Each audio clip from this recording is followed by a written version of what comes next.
ever since Toyota announced that they will be replacing the long blocks on all these affected trucks, a lot of you were commenting under the comments, will the turbos be included? Will the intercoolers be included? Well, the other day while I was at work, one of the Toyota reps came down, and usually they come down to the dealers to make sure all of us are up to date with our training, web modules. So while he was down there, I took the time to ask him, hey, will the turbos be included with the long block that you guys sent? And his answer was yes. Coming down from Toyota, usually they get the information before us. Usually Toyota decide whatever they're going to do, advise the Toyota reps and whatever distribution center we're at, and then from the distribution center, they advise the dealers, which is us, the technicians, the managers, and so on and so forth. So his answer from Toyota was that anything that's affected by oil, anything that touches oil will be replacing that engine, and that includes the turbos, the two turbos on the side. And these turbos, man, they're about like $5,000 each, which is not something that if you plan to own this truck a long time, you might be happy about. But I will say these turbos, they don't look like they're cheaply made. They don't look like they will fail anytime soon because the way they have the system running. They have coolant going in there, and the way the oil's circulating in there, the oil's already cooled down. So I don't see how the bearings will get overheated easily. Now, as long as you take proper maintenance, take good care of them, I would advise changing your oil every maybe 5,000 miles, not that 10,000 mile interval, but 5,000 miles, and I think you should be in good shape. But those turbos are costly.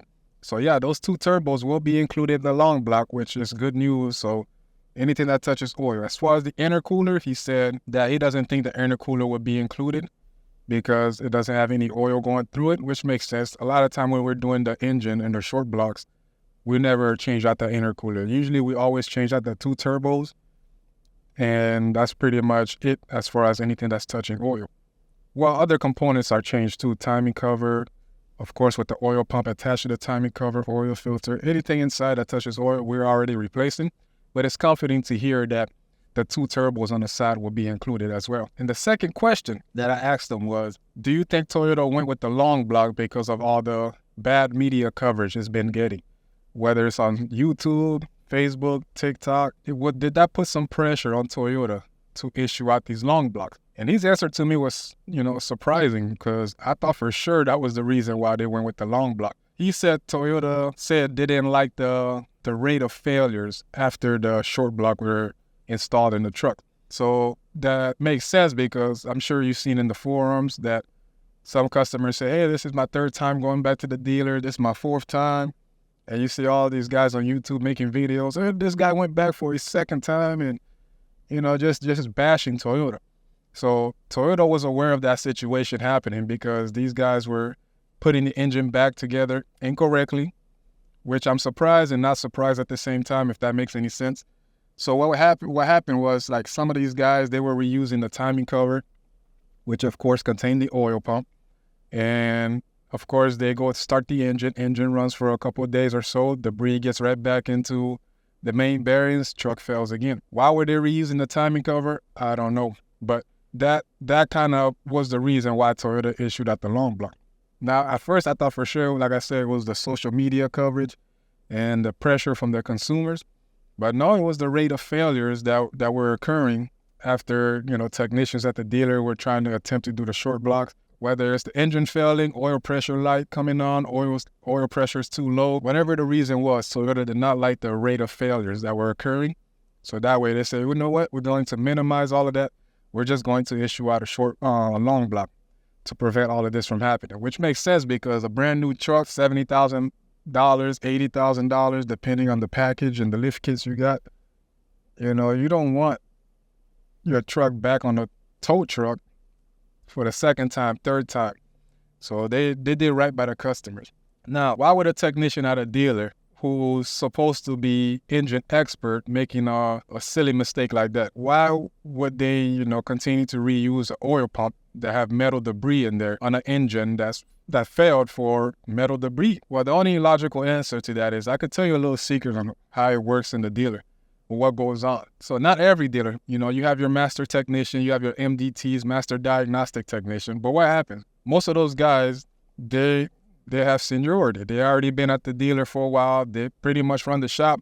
Some are shop foremen, some are team leaders. So what happened is they get to say what they want to work on, what they don't. So a twin turbo V6 engine comes in, yeah, they have the skills, they have the knowledge, but at the same time, they're thinking to themselves, why would I want to work on this engine? I'm old, I'm up there, I'm close to retirement. Yeah, they have the skill and knowledge, like I said, but they also have the seniority. They get to do what they want in the shop. So instead of them breaking their back, yanking the engine out and doing it right, some are, they rather give it to the expert engine guy. He may not be an MDT, he may not be as experienced. He has some skills, some knowledge to, what he's capable of doing. Yeah, let's give it to that guy, which is unfortunate to you because you want the best of the best working on your truck.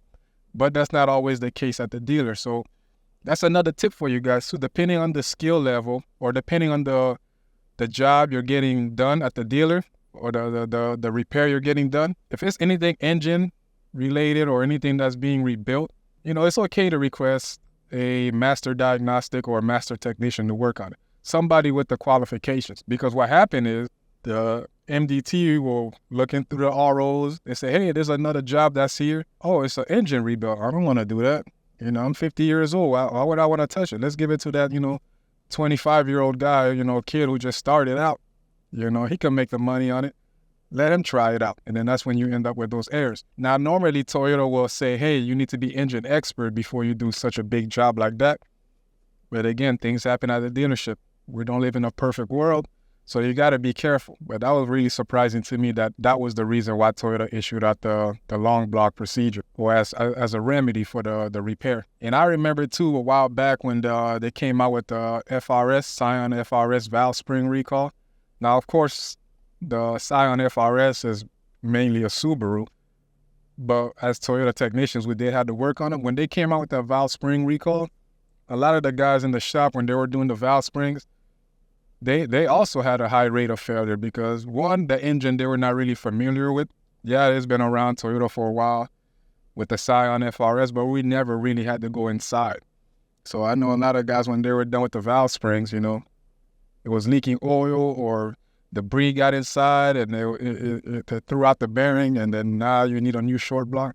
So it was really an issue back then when we had to do those valve springs. I remember doing a couple myself. Thank God none of them ever failed, but I remember a lot of guys were having issues with oil leaks, main bearings were going out, ticking noise. Some even were putting holes in the block because, the wrong guys were either doing it or not following the repair procedures properly. Now, as far as the resale value goes with these twin turbo V6 Tundra, Sequoias, whatever may be failing out there, as far as the resale value goes, I personally don't think, even right now it may look bad, that, it's hard to go somewhere and trade in your Tundra and get top dollars. Right now may not be a good time, but I don't know any Toyotas out there that loses their value or resale value over time or because of a major repair. A lot of people online, that's why you guys got to be careful. If you own one of these trucks, man, you might want to stay away from, most of these YouTubers that's just, trying to get you to clickbait and then, just bashing Toyota. Click on the videos that, you could actually get something out of it. But most of these guys, they're just looking to bash Toyota. Oh, Toyota fanboys this, Toyota that Toyota's going down. That's not going to really help you with your issue with your truck. You want to hear some truth.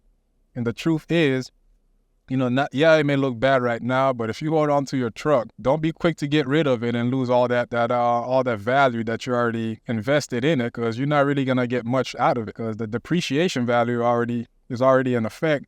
So now you're trading it at a bad time where things not looking so good for the truck itself, and things just looks bad. But if you wait a few years down the road, after all this is forgotten about, I don't think you will lose value when it's time to resell the truck. I think it will be just as expensive as any other truck out there, as any other Toyota models out there.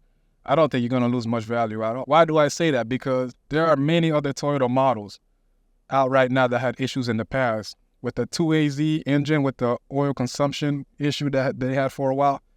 So you were barely able to make it 2,000 miles without the oil light coming on.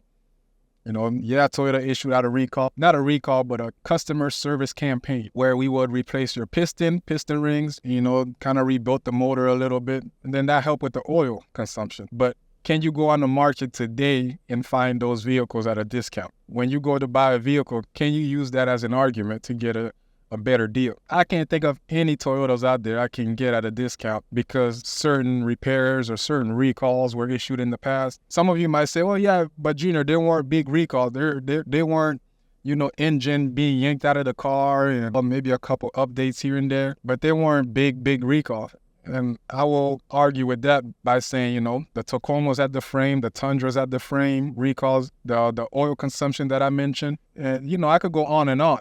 But none of those vehicles are on the market today at a discounted rate. So the whole idea that those who own Tundras out there, the third gen Tundra, will lose all their value, the resale value is going to plummet. You'll be stuck with a truck that's worth nothing. You couldn't pay someone to take it off your hand. I don't think that's true, man. You got to remember the brand itself holds value better than any other brand out there. So I think you guys are safe. So let's see what happens down the road 2-3 years from now. Hopefully it's a thing in the past. We all could put this aside. But as far as right now, the long blocks will include the turbos, the 2 turbos on the side. And the Toyota's number one reason was the rate of failure. And I'm sure the customer satisfaction played a part into them going with the long block as well. But when I asked the Toyota rep, and he told me that, I was surprised. I thought for sure it was mainly because of the social media pressure.